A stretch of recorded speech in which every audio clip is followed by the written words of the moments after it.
Welcome to my YouTube channel. क्या आपको भी लाइफ में सक्सेस नहीं मिल रही है? फिनेंशियली क्राइसिस से भी उबरने का रास्ता नहीं दिखाई दे रहा? इमोशनल लेवल पर भी निराशा ही हाथ लग रही है? और तो और किसी से कुछ कहना चाहते हैं, अपने मन की बात उन्हें कुछ बताना चाहते हैं, तो शब्द हैं कि जैसे मिल ही नहीं रहे। आप चाहकर भी अपनी परेशानी किसी के साथ शेयर ही नहीं कर पा रहे। अगर आप भी ऐसे ही प्रश्नों के कुचक्र में फंसे हुए हैं तो यह वीडियो आपके लिए ही है। ज़रा सिचुएशन के इस पहलू पर गौर कीजिए। 10 से 11 साल के दो इमेच्योर्ड बच्चे खेलते खेलते आपस में लड़ पड़ते हैं। Not even verbally, physically too. जैसे आमतौर पर दो बच्चों में झगड़ा होता है तो क्या करते हैं, आपस में एक दूसरे को पकड़ लेते हैं ना, पिटाई करने लग जाते हैं। सिमिलरली बस वैसे ही फ़र्क बस इतना है कि ये दोनों आपस में भाई भाई हो सकते हैं या बहनें बहनें हो सकती हैं। तो यहाँ पेरेंट्स का क्या रोल होता है? यही ना कि वे दो बच्चों को आपस में लड़ने से रोकें और आगे के लिए भी आगाह कर दें कि don't do this ever again. तो क्या पेरेंट्स द्वारा ऐसा किया जाना सही है? उनके ऐसा करने से बच्चों को समझ में आ गया कि सिचुएशन यहाँ ही ख़त्म नहीं होती है।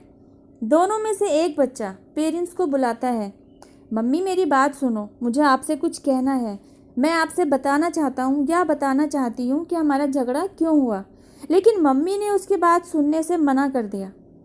पेरेंट्स का एक अपना थॉट प्रोसेस होता है हर सिचुएशंस को डील करने का। उन्हें लगता है कि उनका लिया हुआ यह कदम उनके बच्चों की बेहतरी के लिए ही है। यहाँ बच्चे की माँ द्वारा बच्चे की बात को ना सुने जाने का डिसीज़न लिया जाना वाकई बच्चे के हित में जाकर ही साबित होगा आगे जाकर। Let's see. अपने जिस बच्चे की बात उसकी माँ ने सुनी ही नहीं, जानिए उस बच्चे के साथ आगे जाकर क्या होता है।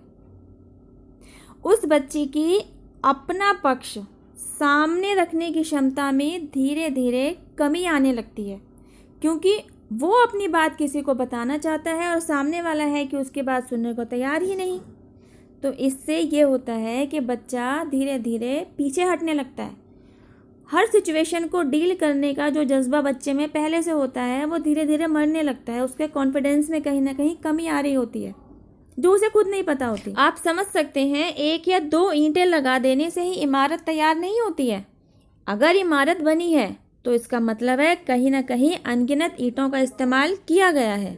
तो इस बात को समझिए कि जब ऐसे ही न जाने कितने अनगिनत इंसिडेंसेस उस बच्चे की लाइफ में होते ही चले जाते हैं कि उस बच्चे को अपना पक्ष रखने ही नहीं दिया जाता, तो धीरे धीरे उस बच्चे के कॉन्फिडेंस में कमी आने लग जाती है। उसका कॉन्फिडेंस लो होता चला जाता है और एक दिन वह पूरी तरह से ख़त्म हो जाता है।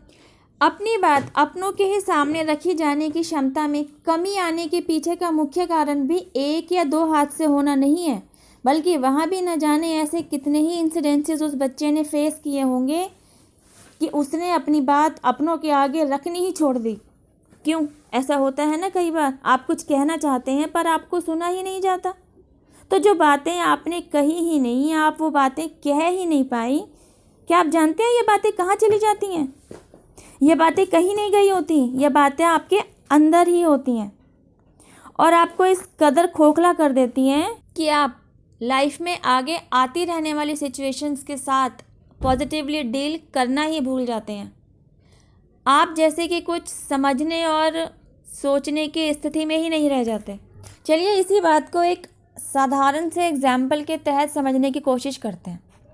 आपने कमरे का कुछ सामान एक बोरे में इकट्ठा करके कमरे में ही रख दिया, तो जब तक आप उस बोरे को कमरे से बाहर नहीं निकालते हैं वो बोरा वहीं रहेगा और धीरे धीरे बोरे के अंदर का सामान सड़ने लग जाएगा। फिर जब वह बोरा बदबू देने लग जाएगा तब आप उस बोरे को बाहर निकालेंगे, कमरे की सफाई करेंगे और कमरा फिर पहले जैसा हो जाएगा। तो अगर कमरे को आपका गला समझ लिया जाए और बोरे में इकट्ठे की गए सामान को आपके द्वारा इकट्ठी की गई कुछ बातें समझ लिया जाए, तो जैसे सामान कमरे से बाहर ना निकालने की वजह से सामान सड़ने लगता है, वैसे ही आपके अंदर की जो आपके दिल के अंदर बातें दबी पड़ी हैं उन्हें बाहर ना निकालने की वजह से आपके गले में धीरे धीरे से परेशानियां आने लगती हैं, जिन्हें थ्रोट चक्र का इम्बैलेंस होना भी कहा जाता है। मतलब आपके थ्रोट में वो उन बातों ने जगह कर ली है जिन्हें आप नहीं कह पा रहे हैं और उन्हें ना कह पाने की वजह से कुछ ब्लॉकेजेस आपके गले में इकट्ठे हो गए हैं। ये ब्लॉकेजेस यहीं नहीं रुकते हैं, तो वो बातें जो आप कह ही नहीं पा रहे वो धीरे धीरे आपके दिल में घर कर जाती हैं और फिर वही ब्लॉकेजेस आपके दिल में भी जगह बना लेती हैं। अब इससे क्या होगा, आपके दिल में कुछ बातें हैं जिन्हें आप बोलना चाहते हैं लेकिन बोल नहीं पा रहे हैं, तो उन्हें कहने के रास्ते बनाने के लिए आप नए नए रास्ते निकालते हैं। सारा दिन इन्हीं बातों में उलझे रहते हैं और कहीं ना कहीं दिमाग में भी आप ब्लॉकेजेस इकट्ठा करना शुरू कर देते हैं। क्यों होता है ना कुछ ऐसे ही। यकीनन आप भी उन लोगों में से ही हैं जो यह जानते ही नहीं कि आपकी लाइफ में आने वाली रुकावटों का मूल कारण आपकी पर्सनैलिटी के अंदर आ चुके इन ब्लॉकेजेस का इकट्ठा होना ही है। अगर आप अपनी तरफ गौर फरमाएंगे तो आप अपनी ही कुछ अच्छी और बुरी बातों को जान पाएंगे। आप उन सभी सिचुएशंस को जान पाएंगे जिनमें उलझकर कभी आपको खुशी मिलती है, कभी आपका मन उदास हो जाता है। फिर आप थोड़ा और अपने आप को जानने चलेंगे तो आपको यह भी पता चलेगा कि आप दूसरे लोगों से कुछ अलग सोच रखते हैं। फिर आप अपने आप को दूसरे लोगों से कंपेयर करेंगे। इस कंपैरिजन के दौरान आप अपने अंदर कुछ वीक पॉइंट्स को भी जानेंगे और अल्टीमेटली आप यह जान पाएंगे कि यह कमियां उन्हीं ब्लॉकेजेस की वजह से हैं जो अनजाने में ही अपब्रिंगिंग के समय आपके अंदर क्रिएट हो गई थी।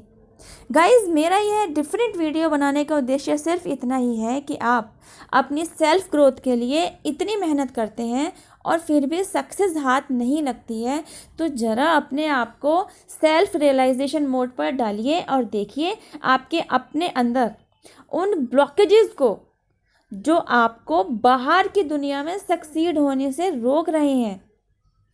लेट मी नो किन किन के साथ मेरा यह वीडियो रेजोनेट कर रहा है। बिंदास होकर कमेंट बॉक्स में अपनी बातें रखिए। आप चाहें तो मुझे ईमेल भी कर सकते हैं, लिंक मैं डिस्क्रिप्शन बॉक्स में डाल दूंगी। जिनके साथ इस वीडियो का मैसेज रेजोनेट नहीं करता है उन्हें यह मैसेज समझ ही नहीं आ सकता, लेकिन ये दिक्कतें जिनके साथ पेश आती हैं वे अपने आप को प्रेजेंट ही नहीं कर पाते। उनके सेल्फ कॉन्फिडेंस में कहीं ना कहीं कमी ही रहती है और फिर जब इतनी मेहनत करने के बावजूद आउटकम फेवरेबल नहीं होता तो धीरे धीरे विल पावर भी डाउन होने लगता है। और इन सब की वजह क्या है? इन सब की वजह होती है आपके अंदर बैठे हुए वे ब्लॉकेजेस। तो जब आप इन ब्लॉकेजेस के ऊपर काम कर लेते हैं तो आप देखेंगे कि आपकी विल पावर फिर से स्ट्रांग होने लगती है और आपका सेल्फ कॉन्फिडेंस भी बूस्टअप होने लगता है। इन दोनों प्लस पॉइंट्स के साथ जब आप अपने आप को प्रेजेंट करते हैं ना, तब कहीं जाकर आप अपनी मेहनत का फेवरेबल आउटकम भी पा सकते हैं। जिन जिन लोगों के साथ यह वीडियो रेजोनेट कर रहा होगा उन्हें यकीनन एंजल नंबर्स भी दिखाई दे रहे होंगे, क्योंकि आप वे लोग हैं जिन्हें इस वीडियो के ज़रिए अपने कुछ सवालों के जवाब मिलेंगे, तभी ना यह वीडियो आपके पास पहुंचा है। यहाँ कुछ भी ऐसे ही नहीं होता, कुछ भी होने के पीछे डिवाइन ऑर्डर ही होता है। आज जहाँ आप हैं वहाँ कुछ सालों पहले मैं भी थी, तो जिस प्रकार डिवाइन एंजल्स यूनिवर्स ने मेरी हेल्प की, मुझे डार्क फेज से निकालने में मदद की और इस दौरान जो विजडम गेन कराया, जो अनुभव मुझे मिला, अब मैं वो सब आपके साथ शेयर कर रही हूँ ताकि आपको भी वह मदद मिल सके जिसे पाकर आप स्वयं ही सिचुएशंस को डील करना सीख पाएँ। यकीन कीजिए, जब आप सिचुएशन से डील करने की ठान लेते हैं ना और इसके लिए पहला कदम उठा लेते हैं, तो यूनिवर्स, एंजल्स, डिवाइन भी आपके सपोर्ट में, आपके प्रोटेक्शन में खड़े मिलते हैं। आप उन्हें डायरेक्टली देख नहीं सकते हैं, इनका कंफर्मेशन साइन ही तो होता है कि आप सिंक्रोनिसिटीज नंबर्स बार बार देख रहे होते हैं, बटरफ्लाइज आपको दिखाई देने पड़ती हैं, आपके घर में आपको फेदर्स दिखाई देने लग जाने पड़ते हैं। यही साइन तो होते हैं कि एंजल्स आपके आसपास ही हैं। आई होप गाइज इस वीडियो के ज़रिए अब आप यह जान पाए हैं कि आप बाहर की दुनिया में अपने आप को प्रेजेंट कर पाने में सक्षम क्यों नहीं हैं। आखिर वे क्या ब्लॉकेजेस हैं जिनकी वजह से आपको बाहर की दुनिया में फेलियरशिप देखनी पड़ रही है। आपने यह जाना कि ये ब्लॉकेजेस एक्चुअली आपके ही अंदर, आपकी अपब्रिंगिंग के समय से ही क्रिएट हो रखी थी, जिनके बारे में आपको एक्चुअली पता ही नहीं था। तो जब आप इन ब्लॉकेजेस पर काम कर लेते हैं तो आप यकीन जानिए अपने आप को प्रेजेंट करना सीख पाएंगे, आपका विल पावर आप खुद ही बढ़ा पाएंगे। इसके लिए आपको करना क्या है, इसके लिए आपको ज़्यादा कुछ नहीं करना है, बस 2 काम करने हैं। एक तो जो पुरानी बातें इकट्ठी कर रखी हैं आपने, जो आपको परेशान कर रही हैं, उन्हें कहीं कहिए, किसी दोस्त से कहिए, अपने वेल विशर से कहिए, और कोई ना मिले तो आपके घर में प्लांट तो होगा, आप प्लांट को एज अ फ्रेंड वो सारी बातें बताइए, बिल्कुल ऐसे बताइए जैसे वो साक्षात कोई फ्रेंड ही बैठा है आपके सामने। सारा दिल निकाल के उसके सामने रख दीजिए और कहिए कि अब मैं इस टॉपिक को यहीं ख़त्म करता हूँ, अब मुझे अपनी लाइफ में आगे मूव ऑन करना है, ये बातें आज बस मैंने ख़त्म कर दी। When you do like this, you actually invite all miracles in your life directly from God, divine, angels, universe।